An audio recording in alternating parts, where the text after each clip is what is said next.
Kalau tiap hari kita yang bicara soal hak dan kewajiban, mana orang tua, mana anak punya hak dan kewajiban, masalah. Maka hari ini harusnya dalam membangun hubungan yang lebih manusiawi antara orang tua dan anak, jangan lagi bicara mana hak, mana kewajiban. Tapi marilah kita sama-sama melihat tanggung jawab.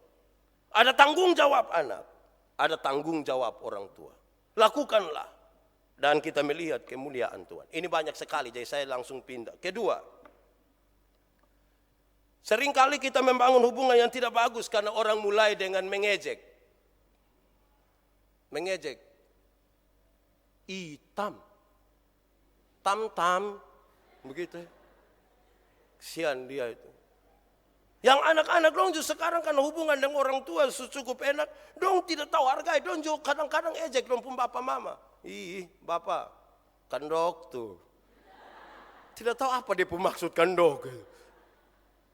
Tapi saudara tahu bahwa itu sebenarnya tidak bagus. Anak-anak dong begitu ya. Kamu sudah. Dan orang tua dong juga. Kita belajar sekarang untuk membangun hubungan tanpa saling mengejek. Kadang-kadang kita kira itu main gila. Padahal yang dia pun nama main gila hanya dilakukan oleh orang-orang gila. Tidak dilakukan oleh orang-orang yang waras. Karena itu sebaiknya berhenti. Berhenti. Yang ketiga. Dari pertama jangan bicara soal hak kewajiban. Kedua, jangan saling mengejek. Orang tua dan anak jangan saling mengejek. Tanggal domba taruh Real Madrid lawan Barcelona. Jangan coba-coba kok satu kalah. Mati. Bibir tuh bibir. Sian tuh. Keempat, jangan saling menyindir. Menyindir. Memang ada hal yang tidak terselesaikan. Ini menyindir ini seringkali terjadi bagi mereka yang sudah menikah. Kalau masih belum menikah aman, apalagi masih anak-anak aman. Tapi kalau sudah menikah, terus mama masih hidup, papa masih hidup, kita sudah ada istri anak, sindiran mulai keras. Anak yang dari jauh datang kita mulai kasih tahu dong, bilang, yang di sini dong saya pernah antar susu. Yang dari jauh saya yang kasih susu.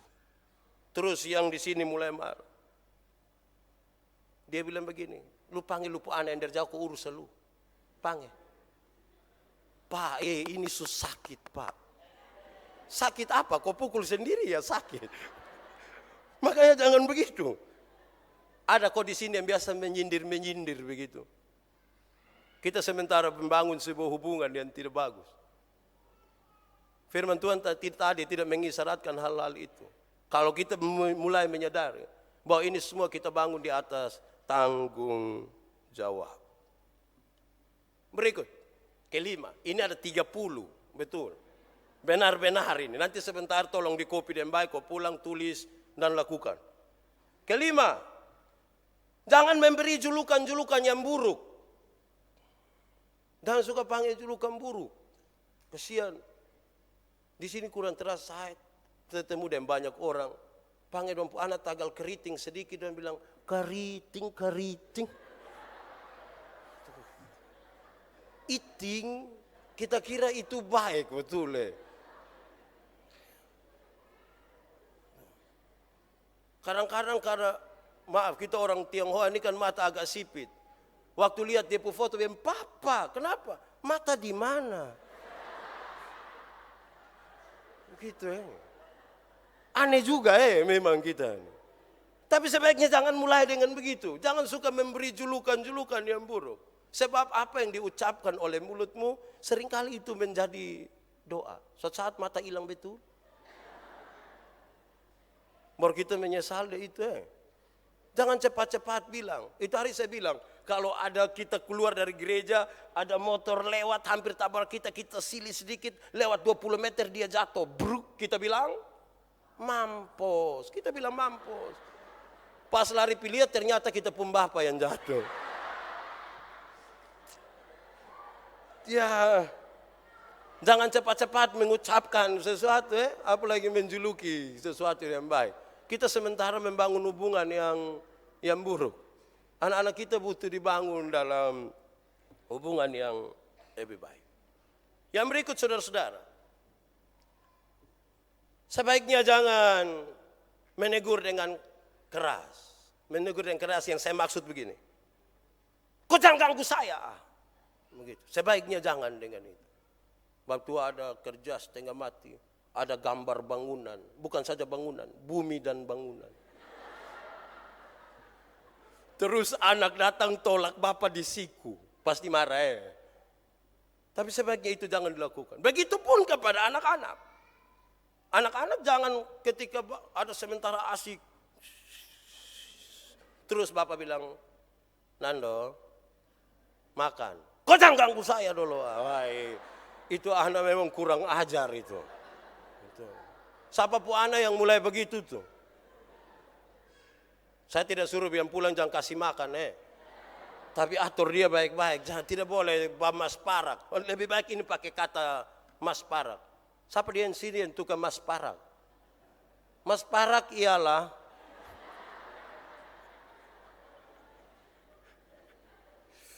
nanti pula saya belum tahu dia pun kombinasi. Kombinasi antara marah dan apa itu kalau mas parak?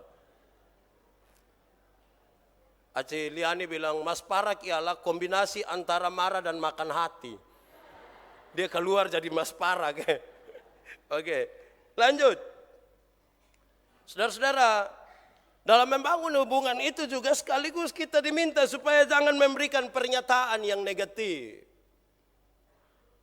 Ih, lu pemuka pemburuk lah. Lu di sekolah dapat berapa? Beta dapat 3 bapak. Aduh, lu mama pun keturunan dong. Sebaiknya jangan begitu Di sini ada yang begitu kok. Istighfar sudah. Bertobat sudah. Jangan kasihan kita. Karena itu keturunan itu dia pun mama ada. Dan itu hari kita jalani sesi masuk minta. Lewat dia pun keturunan itu. Jadi lakukan. Yang berikut. Ini banyak betul. Jadi saya harus cepat-cepat ini. Lihat saya.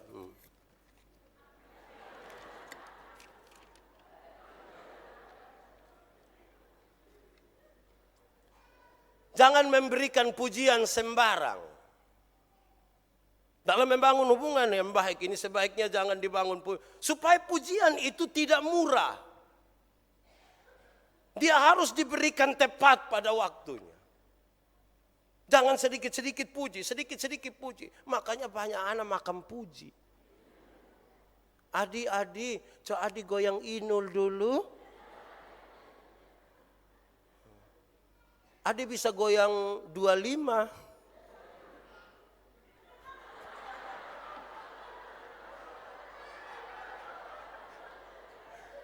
Kadang-kadang kita kira itu prestasi Itu kejahatan.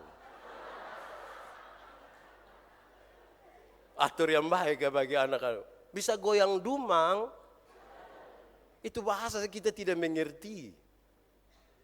Tapi itu biasa tunggu supaya orang ada dulu baru dia mulai kasih tahu adik bikin kok. Om pendeta lihat Om pendeta. Om pendeta mau minum bukan mau lihat itu. Berikut. Saudara-saudara dalam membangun hubungan yang baik itu kita diharapkan supaya tidak otoriter. Saya sulit memberi penjelasan soal otoriter. Tetapi ini menarik saudara-saudara untuk memberi gambaran yang baik kepada kita bahwa masih banyak orang tua kita ini kan hidup di masa penjajahan. Dan anak-anak sampai usia kami masih mengalami hal-hal itu. Tetapi kemudian terjadi sebuah pergeseran sedikit ketika mereka hidup di alam yang makin terbuka. Apalagi ilmu pengetahuan dan teknologi berkembang dengan begitu pesat. Orang dituntut sekarang untuk bagaimana bisa mengembangkan diri sendiri tanpa memberi tekanan.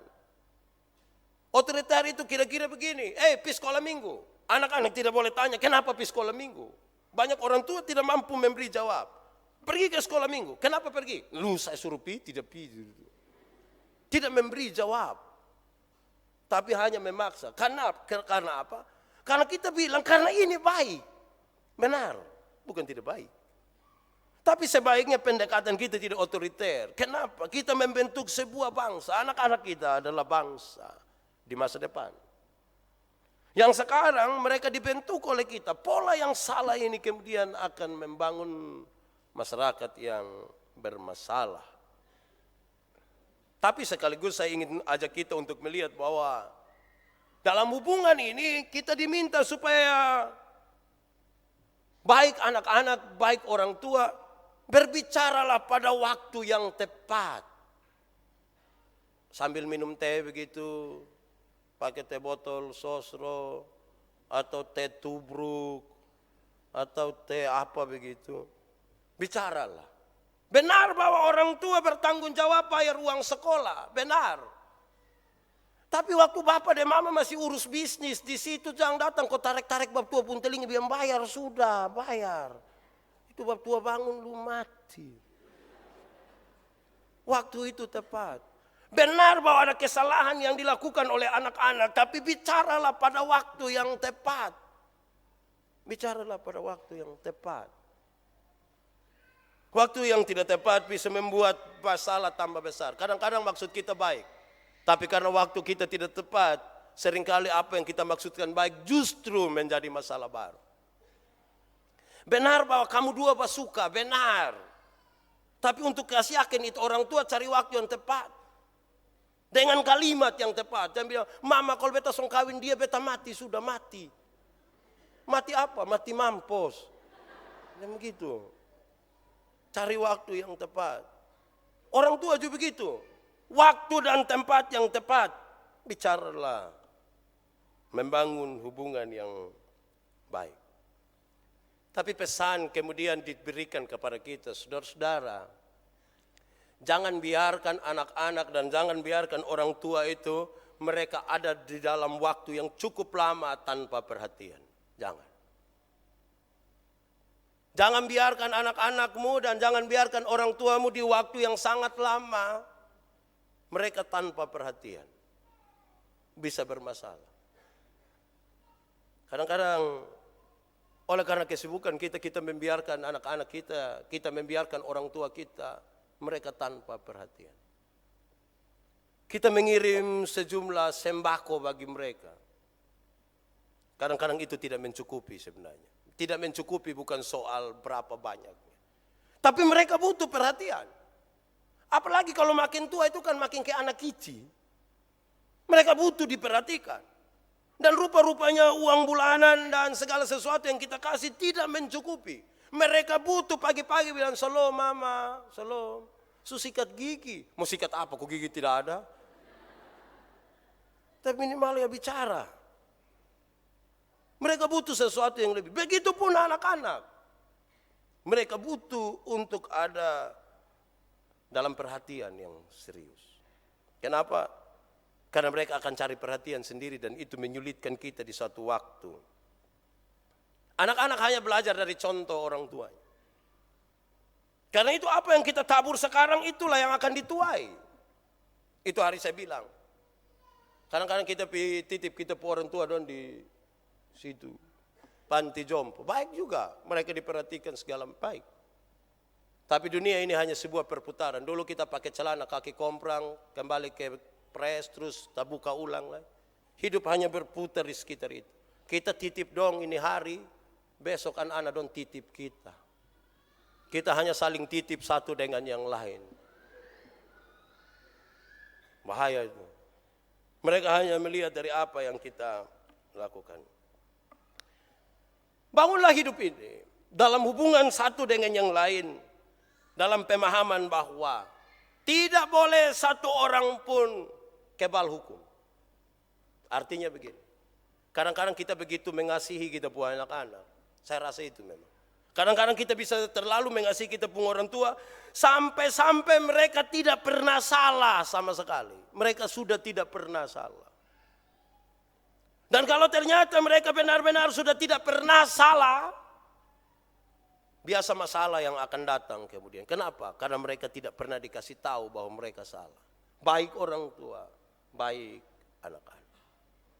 Kita kadang-kadang proteksi anak-anak kita begitu kuat. Bayangkan laki-laki 1 biji, orang tua juga tinggal 1. Lantas bagaimana? Kita saling memproteksi satu dengan yang lain begitu kuat. Sampai-sampai tidak mampu menyatakan bahwa ini sebuah kesalahan. Besok-besok masalah bisa jadi masalah lebih besar. Kadang-kadang untuk memainkan peran itu, kita cenderung untuk melakukan hal berikut ini. Mengasihi begitu rupa dia tanpa salah, dan kadang-kadang orang mulai dengan berbohong kecil-kecil. Mulai sedikit tipu begitu. Tipu. Anak, kalau datang lihat mama terus lupung kerja ke mana? Sudah mama, sudah. Tadi saya sudah tanpa kerja. Padahal sebenarnya dia tipu. Sebenarnya tidak bagus. Sebenarnya tidak menolong. Mama dan papa mau pergi mana? Mau pergi pelayanan. Padahal mau pergi jalan-jalan di Lipo. Pelayanan di Lipo. Itu khusus yang hamba Tuhan dong saya. Ya. Jangan mulai dengan berbohong.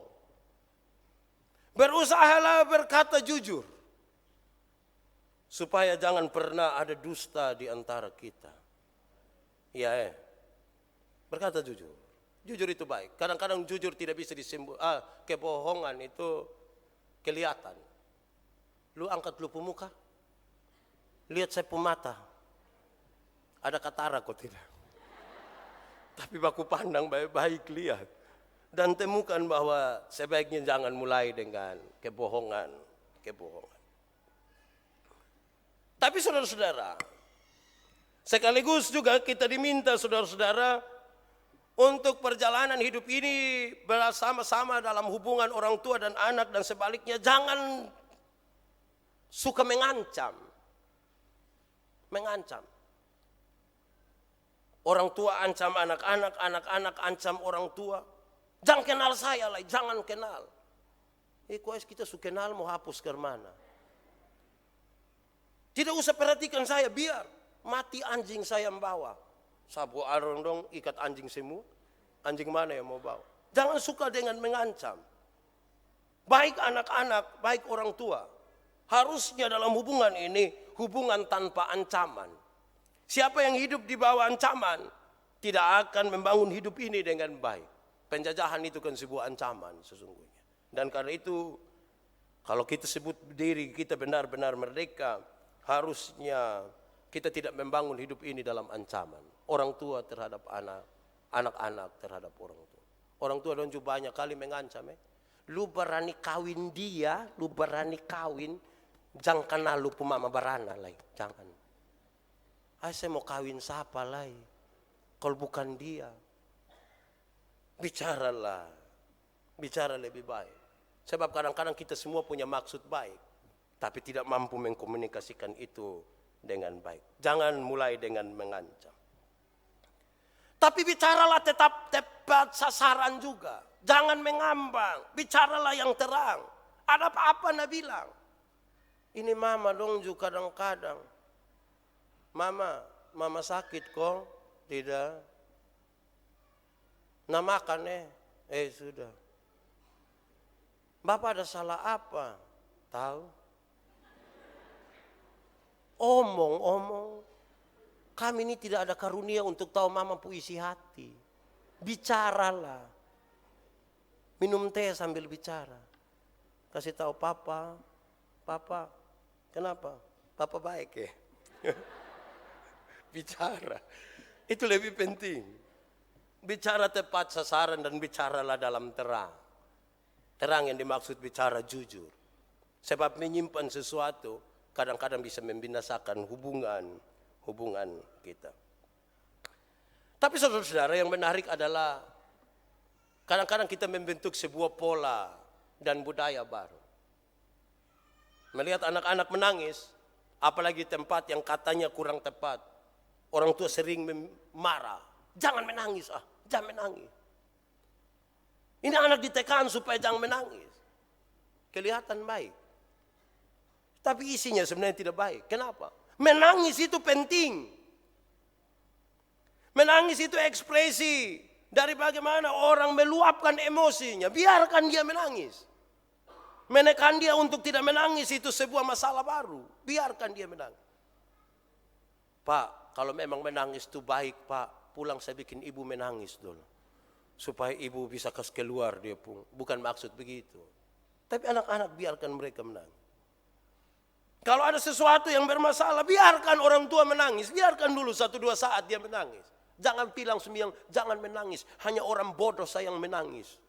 Hanya orang tidak beriman saya yang menangis. Hei, Tuhan cipta kita juga dengan air mata.